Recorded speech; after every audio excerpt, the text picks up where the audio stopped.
Assalamu alaikum everyone. Myself Abdur Rahman Bar. Welcome to my YouTube channel Legal Advice. आज हम पढ़ेंगे government of India act 1935। इसमें हम पढ़ेंगे इसका हिस्टोरिकल बैकग्राउंड और इस एक्ट की इम्पोर्टेंस क्या है, साइलेंट फीचर क्या है इस एक्ट के, और इसके बाद इसकी जो स्ट्रेंथ और फ्लॉजेज हैं वो भी हम इस लेक्चर में डिस्कस करेंगे। सबसे पहले इसका इंट्रोडक्शन देखते हैं।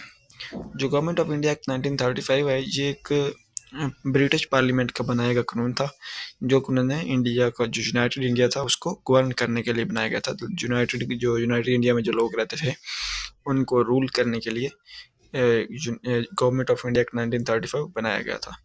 इसको ये ना जो जो फाइनल ईयर्स थे, यानी कि 1935 से ऑनवर्ड 1947 तक इसी एक्ट के ज़रिए जो यूनाइटेड इंडिया था उसको रूल किया जा रहा था।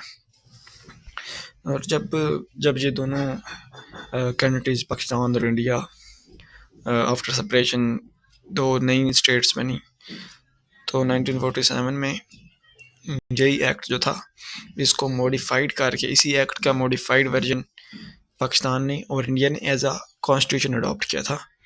जब तक उन्होंने अपना नया कॉन्स्टिट्यूशन नहीं बनाया था उस वक्त तक वो अपनी जो कंट्री थी उसको इसी एक्ट के जरिए चला रहे थे, जबकि पाकिस्तान ने पहला कॉन्स्टिट्यूशन 1956 में बनाया था।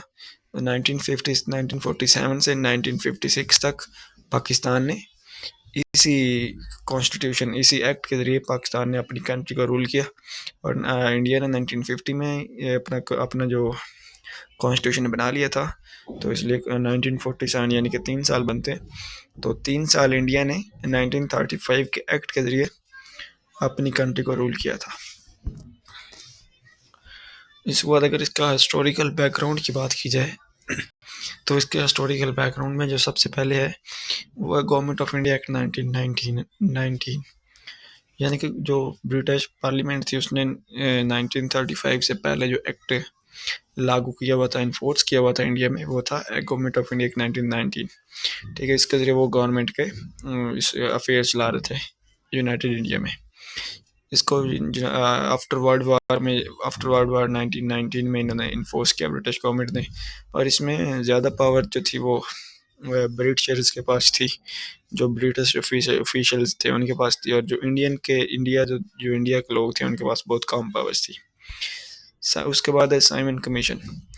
जब ब्रिटिश गवर्नमेंट ने गवर्नमेंट ऑफ इंडिया एक्ट 1919 को इन्फोर्स किया, तो उसके बाद उन्होंने एक कमीशन अपॉइंट किया इस काम के लिए कि चेक करेंगे जो हमने कॉन्स्टिट्यूशन जो कि हमने एक्ट यूनाइटेड इंडिया में इन्फोर्स किया है उसके कॉन्सिक्वेंसेस क्या हैं, क्या क्या चेंजेस आ रही हैं, और इसकी इन्फोर्समेंट पर लोगों का क्या रवैया है, कि उनका क्या एक्सप्रेशन है, उनका क्या रिस्पॉन्स आ रहा है, लोगों का किस तरह का रिस्पॉन्स आ रहा है।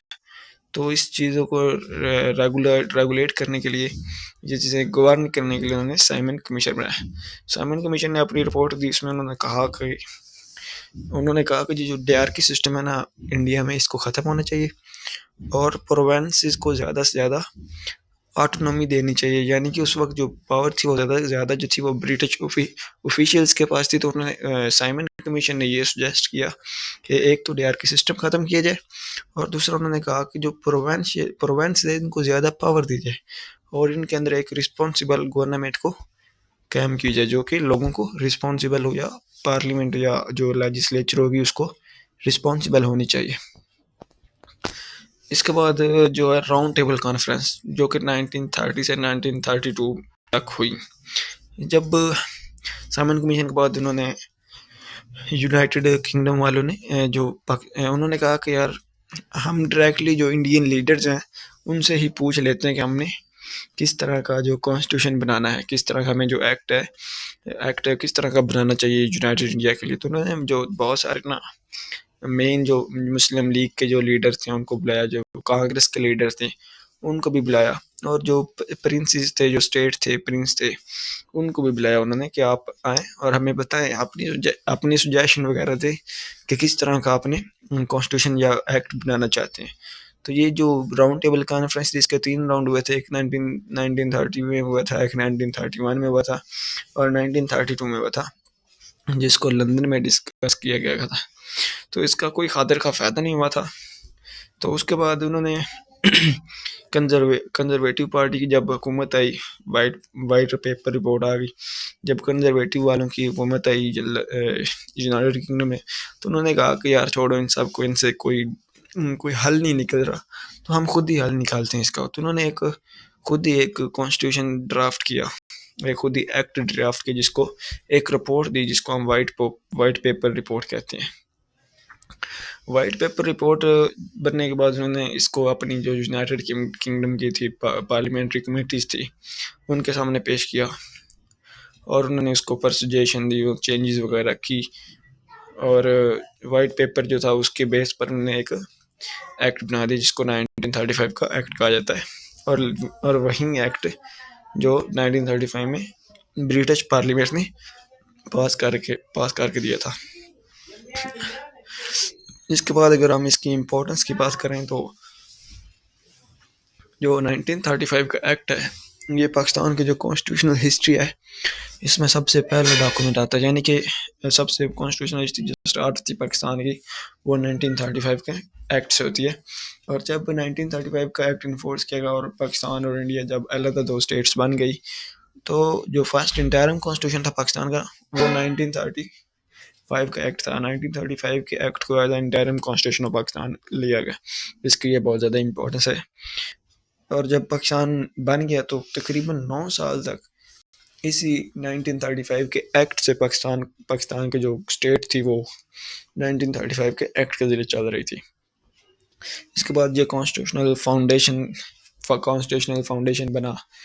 पाकिस्तान की जो असम्बलीज थी, उन्होंने इसी को ही एज अ मॉडल देखा 1935 के एक्ट को, और अपनी जो पाकिस्तान की स्टेट थी उसके लिए कॉन्स्टिट्यूशन बनाने की कोशिश की।